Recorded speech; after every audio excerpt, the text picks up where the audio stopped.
अस्सलामुअलैकुम वरहमतुल्लाहि। Welcome to Nadia का ऑनलाइन अकेडमी। आज की इस वीडियो में एक अनाउंसमेंट करने जा रहे हैं। STA 630 रिसर्च मेथड सब्जेक्ट है, जो कि काफी मुश्किल जो है स्टूडेंट को लगता है। और ये स्टूडेंट्स की रिक्वेस्ट पे मैं इस पे शॉर्ट लेक्चर्स बनाने जा रही हूँ। ठीक है। और ये जो लेक्चर्स हैं आप स्टूडेंट्स के लिए काफी काफी हेल्पफुल रहेंगे। ठीक है।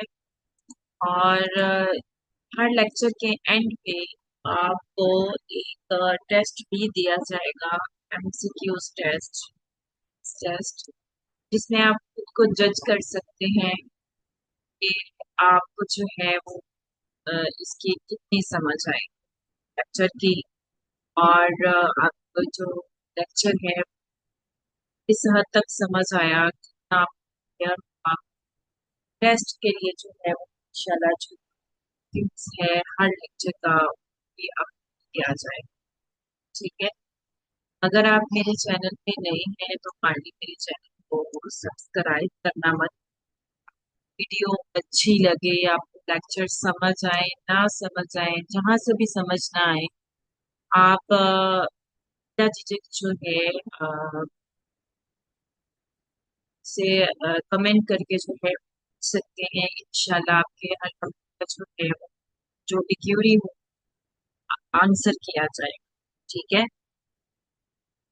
सो इस वीडियो में जो है मैं आपके साथ इस कोर्स की आउटलाइन, मिड टर्म सिलेबस क्या होगा, फाइनल टर्म सिलेबस क्या होगा, वो आपके साथ शेयर करूंगी। और इंशाल्लाह लेक्चर जो है वो आपके साथ इस तरह से डिटेल में शेयर किया जाएगा कि आप उस लेक्चर को सुनेंगे और काफी ज्यादा कॉन्सेप्ट जो है वो क्लियर होंगे। ठीक है। और ये मैं आपको बता दूं, STA 630 जो है ये एक ऐसा सब्जेक्ट है कि जिसमें अगर आप इसको अच्छे तरीके से अंडरस्टैंड कर लेते हैं, देन आप जो है इसको जो प्रोजेक्ट है आपका, बेसिकली जो थीसिस है वो आप खुद बना सकते। ठीक है। ये जो STA 630 सब्जेक्ट है, ये बेसिकली जो है ये आपके कॉन्सेप्ट क्लियर करने के हवाले से है कि आपको रिसर्च किस तरह से करनी है, आपको अपने रिसर्च प्रोजेक्ट किस तरह से बनाना है, इस तरह से जो है कौन कौन सी चीजें जो होती हैं अ, मद्देनजर रखना पड़ता है, माइंड में रखना पड़ता है जब आप कोई भी प्रोजेक्ट या थीसिस आप, ठीक है, प्रोजेक्ट आपने करना है। तो जिन स्टूडेंट का STA 630 सब्जेक्ट होता है का जो है उनकी स्टडी से रेलिवेंट कोई ना कोई प्रोजेक्ट उनको जरूर करना होता है, अगर आप जो है डिग्री का करना है, डिग्री की रिक्वायरमेंट। ठीक है। सो आपने ये लेक्चर्स जो हैं अच्छे तरीके से देखने हैं और एंड तक देखने हैं। और कोई भी क्वेश्चन अगर आप क्वेश्चन हो आप कमेंट करके पूछ सकते हैं। ठीक है। और मैं आपको इस बात की गारंटी दे सकती हूँ, अगर आप अपना ये रिसर्च मेथड वाला सब्जेक्ट जो है, स्पेशली मेरे लेक्चर्स को अगर आप अच्छी तरीके से सुनेंगे समझेंगे, इंशाल्लाह जो है अपना प्रोजेक्ट जो है वो खुद बना सकते हैं, आपको किसी से बनवाने की जरूरत नहीं पड़ेगी। जब हम प्रोजेक्ट की, थीसिस की, रिसर्च की बात करते हैं, इसके लिए बहुत जरूरी है कि आपके कॉन्सेप्ट क्लियर हो, आपको बेसिक पता हो, आपको पता हो कि टॉपिक सिलेक्शन किस तरह से करनी है, आपको पता हो कि जी हमने ऑब्जेक्टिव कैसे बनाने हैं, आपको पता हो कि अपना जो टॉपिक सेलेक्ट किया है तो उसमें इंट्रोडक्शन उस पे किस तरह से लिखेंगे, प्रॉब्लम स्टेटमेंट किस तरह से नरेट करेंगे, और टॉपिक सिलेक्शन करते वक्त जो है वो किन बातों को माइंड में रखना है, और लिटरेचर किस तरह से लिखना है, रिसर्च मेथोडोलॉजी किस तरह से लिखना है, डेटा एनालिसिस किस तरह से करना है। इंशाल्लाह जो है मैं आपको इस तरह से एक्सप्लेन कि आप अपना प्रोजेक्ट बना सकेंगे, आपको किसी से पेड बनवाने की जरूरत नहीं। ठीक है। सो हम जो है स्टार्ट करते हैं। अ, सबसे पहले जो है मैं आपके साथ इस कोर्स की जो है वो आउटलाइन जो है वो आपके साथ शेयर करूंगी। ठीक है, कि इस कोर्स की जो है वो आउटलाइन क्या है।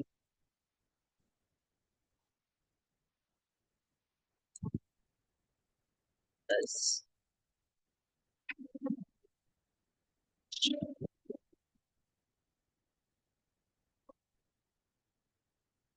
ठीक है, तो पहले जो है हम इसकी आउटलाइन देख लेते हैं। ठीक है, आउटलाइन जो है पहले हम इसकी देखेंगे।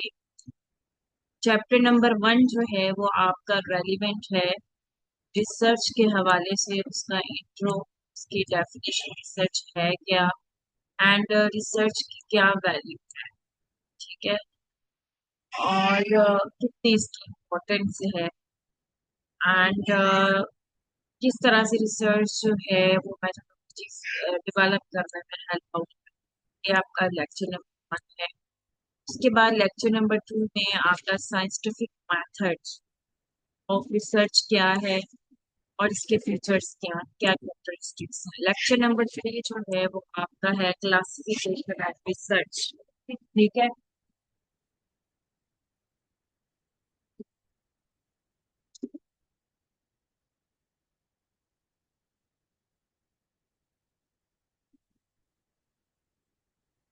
Classification of research.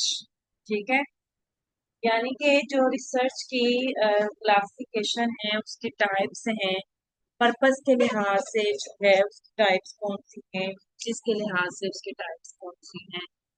ठीक है, और अप्लाइड रिसर्च की कौन सी टाइप्स हैं। लेसन नंबर 4 जो है इसमें आपका आ जाएगा थ्योरी एंड रिसर्च में फर्क क्या है, थ्योरी का क्या रोल होता है, फैक्ट्स का क्या रोल है। ठीक है, और लेक्चर नंबर 5 जो है कॉन्सेप्ट्स के हवाले से आ जाएगा। लेक्चर नंबर 6 जो है वेरिएबल्स। ठीक है, ये वेरिएबल्स का जो कॉन्सेप्ट है, ये आप अगर आप इसको अच्छे तरीके से अंडरस्टैंड कर ले तो ये आपको जो है काफी हेल्प आउट करेगा रिसर्च में। ठीक है, उसके बाद लेसन नंबर 7 जो है हाइपोथेसिस टेस्टिंग के हवाले से है। लेसन नंबर 8 जो है लिटरेचर आ जाता है, टाइप ऑफ लिटरेचर है, आपको लिटरेचर किस तरह से लिखना है, ये चीजें जो है वो बताई जाएंगी लेक्चर नंबर 8। ठीक है। अच्छा जी, उसके बाद conducting and semantic systematic literature review है। ठीक है, और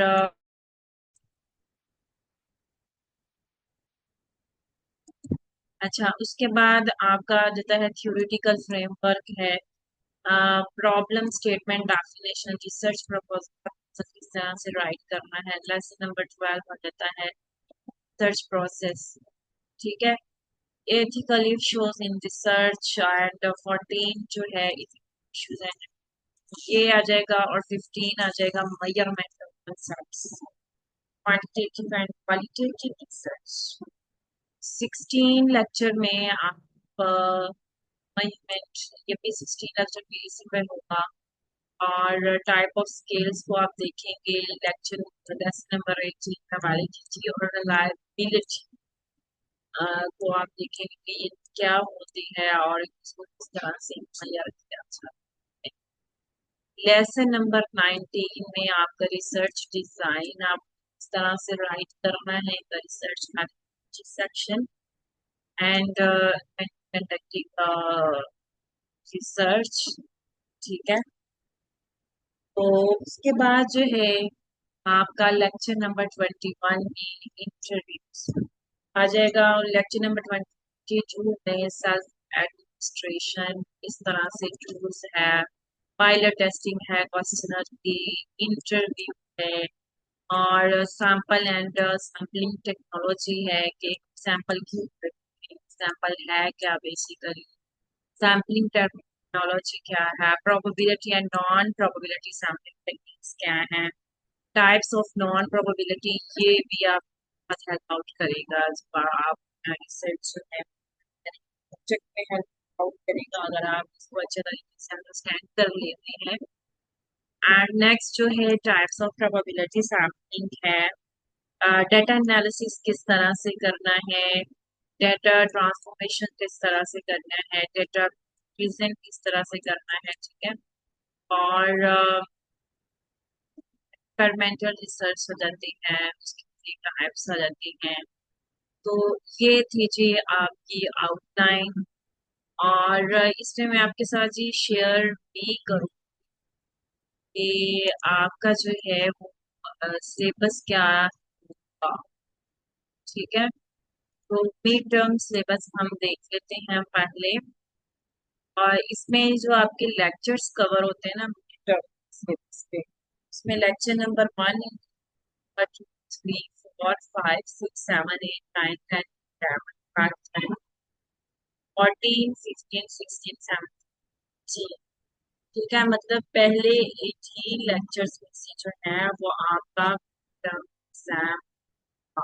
ठीक है, उसके बाद जो फाइनल टर्म आपका सिलेबस होगा वो आपको अनाउंसमेंट कर देंगे जी आपका जो सिलेबस है इन इन लेक्चर्स में से होगा। ठीक है, अभी हम देख लेते हैं, मैं आपके साथ शेयर कर लेती हूँ। ये आपके जो लेक्चर्स इंक्लूडेड होंगे ना फाइनल टर्म एग्जाम है, ये 19, 20, 21, 22, 23, 24, 24 के बाद 26 आएगा आपका लेक्चर, 27, 28, 29, 30, फिर 31, मतलब 32 लेक्चर जो है उसमें 30 होगा, 34 होगा, इसी तरह से 35 लेक्चर जो है इसकी होगा, 39, 40 और ठीक है। तो इन लेक्चर्स में से आपका फाइनल टर्म एग्जाम होगा, मिड टर्म एग्जाम जो है वो पहले आपके लेक्चर्स। अच्छा, इसमें मैं आपको एक बात क्लियर कर दूं कि अगर आप इस सब्जेक्ट को पास करना है, इसका जो पेपर होता है ना बहुत कम्प्रेहेंसिव लेवल का होता है, कंसेप्चुअल भी होता है, कम्प्रीहेंसिव होता है, कुछ केस लिए जाते हैं रिगार्डिंग कंसेप्ट, और देन जो है वो आप इसके आप जो है बताना।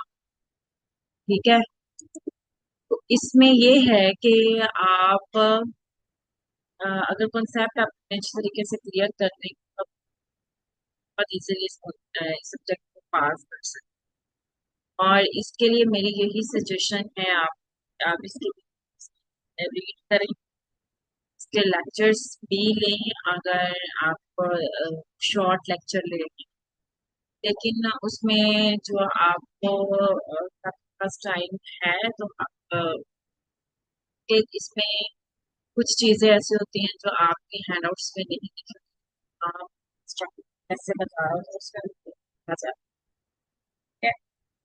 आपके सब्जेक्ट पर पास करना है ना तो आप इसको जो है डीपली इसको स्टडी। ठीक है, पास्ट पेपर को आप बाद में देखेंगे, आप सब क्लियर करें अच्छी तरीके से देन आप पास करें। ठीक है, तो इंशाल्लाह जो है नेक्स्ट लेक्चर नंबर 1 जो है स्टार्ट कर दिया जाएगा। अगर आप इंशाल्लाह आप